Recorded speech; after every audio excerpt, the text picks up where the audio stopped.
Aşk kelimesini dilinden düşürmeyenler, bir anlık zevk ve menfaati için aşkım diyenler, bilir misiniz? Bilir misiniz aşk kelimesinin sırrını sizler? Sakın ayaklar altına almayın aşkın itibarını.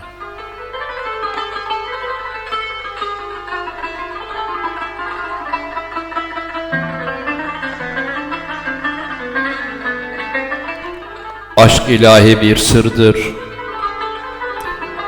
Aşk ilahi bir sırdır erdemli olanlara. Daima rehber olmuştur yolda kalanlara. Işık olmuştur onu gönlünde bulanlara. Sakın, sakın ayaklar altına almayın aşkın itibarını.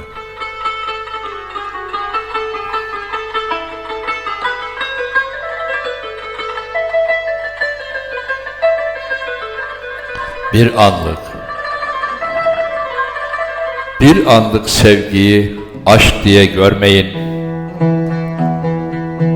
Her yüzünüze güleni aşık diye bilmeyin. Bir garabet uğruna kendinizi silmeyin. Sakın, sakın ayaklar altına almayın aşkın itibarını.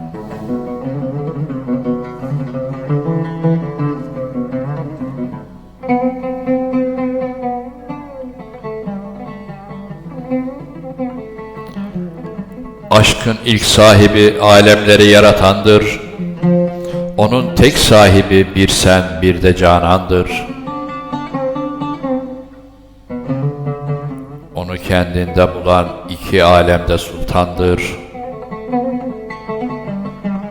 Sakın, sakın ayaklar altına almayın aşkın itibarını.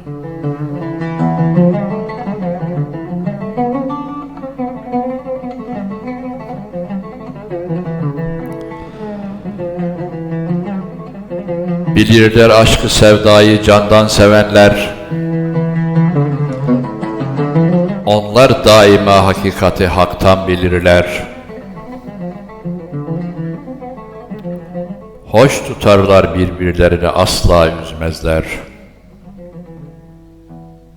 Sakın, sakın ayaklar altına almayın aşkın itibarını.